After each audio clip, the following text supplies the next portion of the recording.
Bismillahirrahmanirrahim. Welcome to my channel. I am Zishan Daghari and we are going to talk about lecture number 3 from biology book, and that lecture will be from chapter number 2.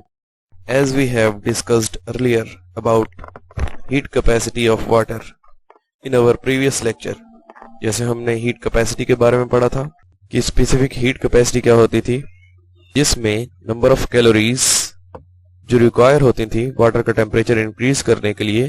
For example water का temperature 15 degree centigrade है, तो उस temperature को 1 degree rise करने के लिए 15 से 16 तक ले जाने के लिए तो जितनी एनर्जी जितनी कैलोरीज चाहिए वो क्या थी, वाटर की स्पेसिफिक हीट कैपेसिटी थी।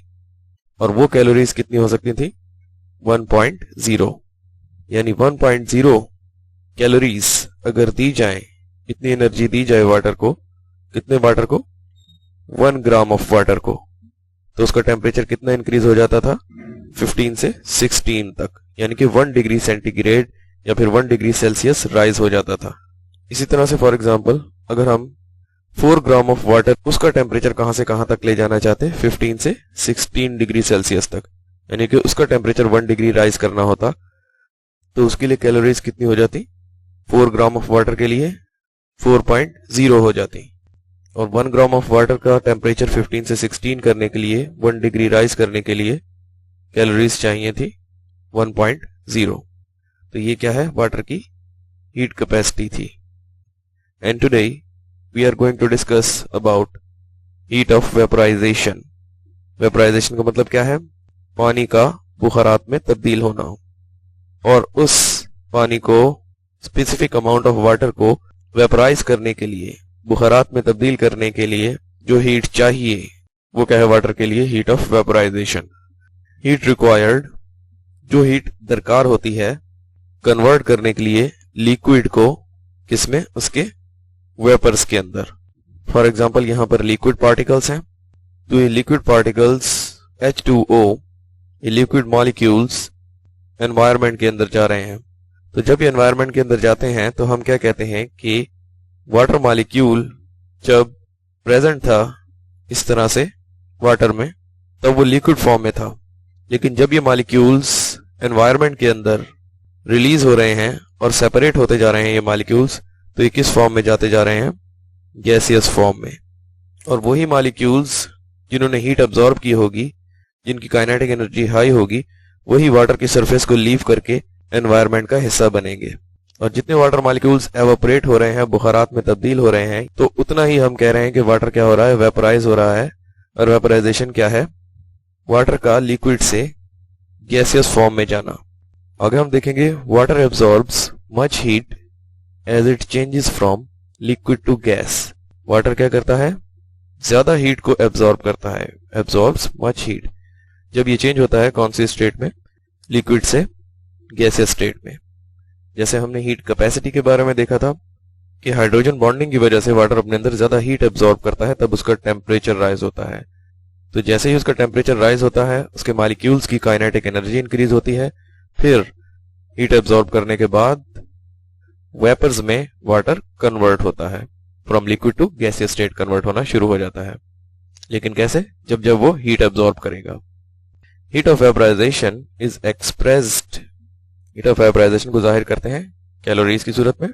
वो कैलोरीज जो उस वक्त एब्जॉर्ब की गई होती हैं जब 1 ग्राम वाटर बुखारात में तब्दील हो जाता है। तो उस हीट को जो वाटर ने, पर ग्राम वाटर ने वेपराइज होने के लिए यूज की, उसको हम किस तरह से जाहिर करते हैं, कैलोरीज की सूरत में। इसके बाद हम देखेंगे the specific heat of vaporization, water की जो खास हीट है जो उसको वेपर्स में कन्वर्ट करती है, कितने वाटर को, 1 किलोग्राम ऑफ वाटर, कितनी है, 574 किलो कैलोरी, किसके लिए, 1 किलोग्राम वाटर के लिए। यानी 1 किलोग्राम वाटर को वेपराइज करना हो, उसको बुखारात में तब्दील करना हो, तो उसके लिए कितनी हीट चाहिए होगी, 574 किलो कैलोरी। और इतनी ज्यादा हीट चाहिए 1 किलोग्राम वाटर को बुखारात में तब्दील करने के लिए, तो ये क्या करती है, it plays an important role, ये एक अहम किरदार अदा करती है रेगुलेट करने के लिए हीट प्रोडक्शन को यानी कंट्रोल करने के लिए उस हीट को जो प्रोड्यूस होती है किसके जरिए, ऑक्सीडेशन के जरिए। हम जानते हैं ह्यूमन बॉडी के अंदर वेरियस मेटाबॉलिक प्रोसेसेस हो रहे हैं, तो जिनमें मेटाबॉलिज्म के अंदर क्या हो रही है, ऑक्सीडेशन हो रही है। For example breakdown of glucose, उसके नतीजे में हीट प्रोड्यूस होगी, रेगुलेट किया जाएगा वाटर के जरिए, क्योंकि वाटर को वेपराइज करने के लिए बहुत ज्यादा हीट दरकार होती है। सो हमने ये भी देखा था वाटर क्या है, टेम्परेचर स्टेबलाइजर है। यहां से भी आप देख सकते हैं कि इस इंस्ट्रूमेंट के साथ हम क्या कर सकते हैं कि हीट प्रोवाइड कर रहे हैं वाटर को, और देख रहे हैं कि कितनी हीट हमें दरकार होती है इस वाटर को वेपर्स के अंदर कन्वर्ट करने के लिए। यानी कि हम क्या कर रहे हैं, मेजर कर रहे हैं specific latent heat of vaporization को। आगे हम देखेंगे इंपॉर्टेंस क्या है। Heat of vaporization provides cooling effect, यानी कि जो वाटर हीट को एब्जॉर्ब करके क्या हो जाता है, वेपराइज हो जाता है, वो क्या पैदा करता है, कूलिंग इफेक्ट। किसके लिए कूलिंग इफेक्ट प्रोड्यूस हो रहा है, प्लांट्स के लिए। व्हेन वाटर इज ट्रांसपायर्ड, जब पानी जो है वो क्या होता है, ट्रांसपायर्ड होता है। और ट्रांसपायरेशन क्या है, transpiration is the loss of water vapours through aerial parts. Aerial parts कौन से हैं, फॉर एग्जांपल लीफ, यहां से वाटर वेपर्स का बुखारात बनकर उड़ जाना क्या होगा, ट्रांसपायरेशन। और जब ये ट्रांसपायरेशन होती है तो जो वाटर वेपर्स हैं वो अपने साथ हीट को या तो एनवायरनमेंट में लेते जाते हैं, या फिर हम कहेंगे कि इस वाटर मॉलिक्यूल के एवोपरेट होने से क्या हो रहा है, लॉस ऑफ हीट हो रहा है। और प्लांट के लिए ये लॉस ऑफ हीट का होना क्या है, उसके लिए कूलिंग इफेक्ट प्रोड्यूस करेगा। ट्रांसपायरेशन हमने देखा, ट्रांसपायर्ड, जब वाटर ट्रांसपायर्ड होता है तो कूलिंग इफेक्ट प्रोड्यूस होता है प्लांट्स के लिए। और एनिमल्स के लिए कब कूलिंग इफेक्ट प्रोड्यूस होगा, जब वाटर परस्पायर्ड होगा। परस्पायरेशन का मतलब होता है, या परस्पायर्ड होना क्या मतलब होगा, जब एनिमल्स को पसीना आएगा तो भी एनिमल्स के लिए क्या होगा, कूलिंग इफेक्ट का जरिया बनेगा। अगर एनिमल्स का जिक्र किया जा रहा है तो man is a social animal according to science. हम देख सकते हैं कि ह्यूमंस के अंदर भी परस्पायरेशन हो रही है, यानी कि पसीना आ रहा है, और इसकी वजह से कूलिंग इफेक्ट प्रोड्यूस होगा।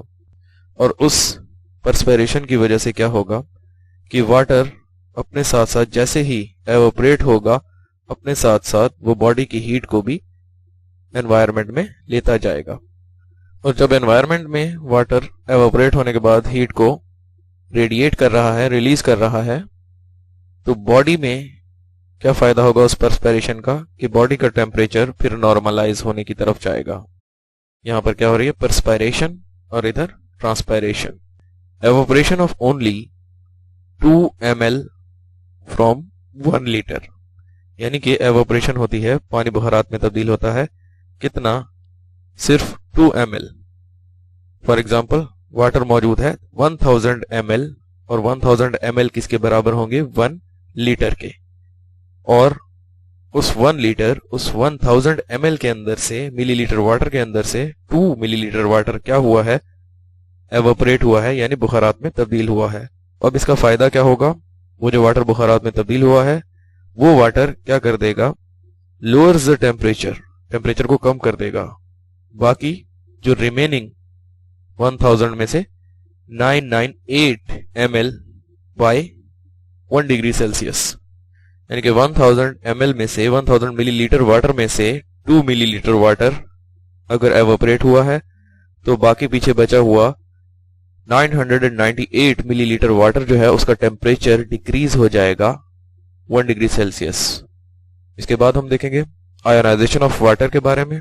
The water molecules ionize to form H and OH ions, यानी कि क्या बनाएंगे, जब वाटर मॉलिक्यूल्स आइंस में कन्वर्ट होगा, आइंस यानी कि पॉजिटिव और नेगेटिव आइंस, तो क्या बनेगा, H पॉजिटिव आइन और OH नेगेटिव आइन बनेगा। This reaction is reversible and an equilibrium is maintained। कि 25 डिग्री सेंटीग्रेड के ऊपर या 25 डिग्री सेल्सियस पर जो वाटर है, जो रूम टेम्परेचर है, उस पर वाटर के मॉलिक्यूल्स आयोनाइज होते हैं हाइड्रोजन और हाइड्रोक्सिल आइंस के अंदर, यानी कि H2O है, तो इस तरह से वो अपने आइंस में पॉजिटिव और नेगेटिव आयंस के अंदर बढ़ जाते हैं, लेकिन इक्विलिब्रियम मेंटेन रहता है। ये रिवर्सिबल रिएक्शन है कि वापस ये H एंड OH आयन मिलकर क्या बनाते हैं, वाटर का मॉलिक्यूल, यानी कि टूटते रहते हैं और अगेन जुड़ते भी रहते हैं। तो एक इक्विलिब्रियम, एक तवाजुन मेंटेन रहता है at 25 degree Celsius. At 25 degree Celsius यानी कि रूम टेम्परेचर पर, 25 डिग्री सेल्सियस क्या है, रूम टेम्परेचर है।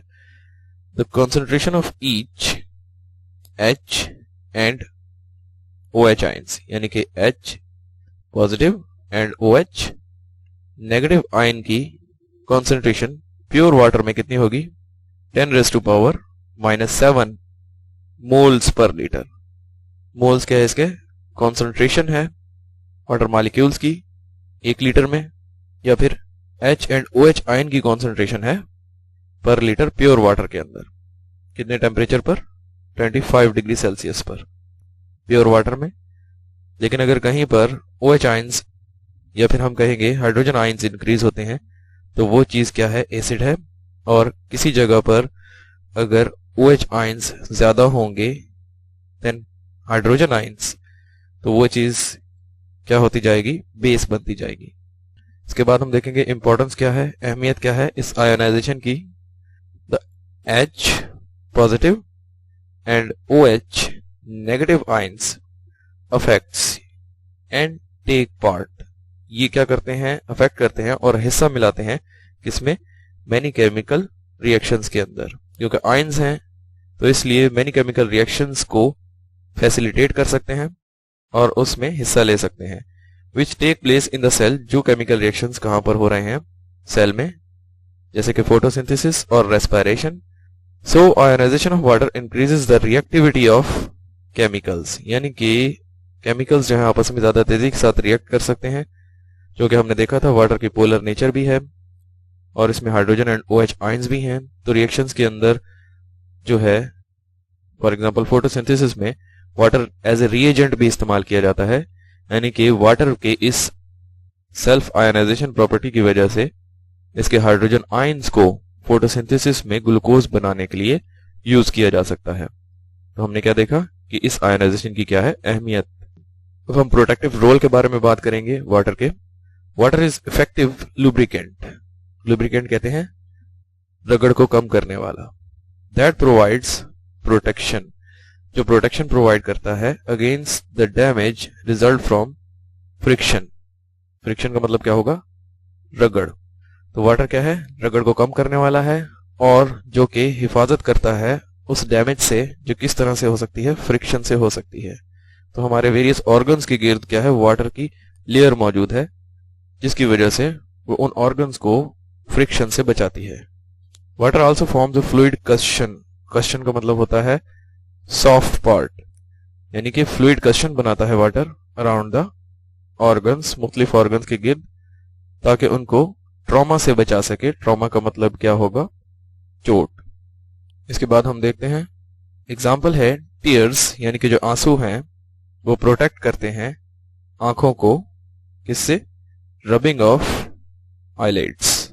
रबिंग का मतलब क्या होगा, जो रगड़ पैदा होती है पलकों के झपकने से आईलिड्स के, उससे हमारी आई की सरफेस डैमेज हो सकती है। लेकिन वाटर क्या करता है, उस रबिंग से, जो आईलिड्स की रबिंग है उससे हमारी आंखों को प्रोटेक्ट करता है। इसी तरह से हम देख सकते हैं वाटर किस तरह से काम कर सकता है as a reagent. Water act as a reagent in many processes such as photosynthesis and hydrolysis reactions. पहले तो हमने बात की थी फोटोसिंथेसिस के हवाले से कि फोटोसिंथेसिस में वाटर ग्लूकोज की फॉर्मेशन के लिए हाइड्रोजन आयंस को प्रोवाइड करता है। तो इसका मतलब वाटर क्या है, रिएजेंट है फोटोसिंथेसिस के लिए, जिससे ग्लूकोज बनती है। और हाइड्रोलिसिस के लिए भी, जो हाइड्रोलिटिक रिएक्शंस होते हैं उनके लिए भी वाटर क्या है, एक रिएजेंट है। हाइड्रोलिसिस का मतलब क्या होता है, breakdown of substances in the presence of water. Water क्या प्रोवाइड करता है, टर्जिडिटी। टर्जिडिटी का मतलब क्या होगा, सख्ती प्रोवाइड करता है। Water provides turgidity to the cells, cells को सख्ती प्रोवाइड करता है। अब टर्जिडिटी क्या है, it is very important specially in plants. ये पौधों के लिए बहुत जरूरी होती है। और किन पौधों के लिए? बेबी प्लांट्स के लिए, छोटे पौधों के लिए जिनमें सेलुलोज उनकी वॉल्स के अंदर इतना ज्यादा मौजूद ना हो, या फिर हम कहेंगे हर्बिशियस स्टेम्स के लिए। हर्बिशियस स्टेम्स कौन से होते हैं? वो स्टेम जो ग्रीन होते हैं। उनमें वाटर क्या प्रोवाइड करता है? टर्जिडिटी प्रोवाइड करता है, ताकि वो जमीन पर इरेक्ट रह सके। कि यहाँ पर प्लांट्स के सेल में ये वैक्यूल दिखाया जा रहा है। इस वैक्यूल के अंदर क्या मौजूद है? वाटर मौजूद है। और ये सेल क्या है? टर्जिड हुआ है, क्योंकि इसके वैक्यूल में क्या है? एनफ वाटर मौजूद है। और ये क्या है? Turgid cell from a leaf with enough water. तो जिसकी वजह से ये लीफ क्या है? इरेक्ट है, यानी कि टर्जिड है। और दूसरे साइड पर हम देख सकते हैं कि फ्लैसिड। फ्लैसिड का मतलब क्या होगा? लूज फॉर्म में होगा। ये जो लूज फॉर्म है, फ्लैसिड फॉर्म है लीफ की। फ्लैसिड सेल है किसका? लीफ का, जिस सेल में क्या है? पानी मौजूद नहीं है। तो जब इसमें पानी मौजूद नहीं है तो लीफ जो है यहाँ पर हम देख रहे हैं कि विल्ट हुए हुए हैं, मुरझाए हुए हैं, या फिर हम कहेंगे ये इरेक्ट नहीं है इन लीव्स की तरह, क्योंकि इनमें क्या मौजूद नहीं है? इनके वैक्यूल में वाटर मौजूद नहीं है। होपफुली आपको यहाँ पर कुछ बातें समझ आई होंगी। In the next lecture we will discuss about carbohydrates. Thank you.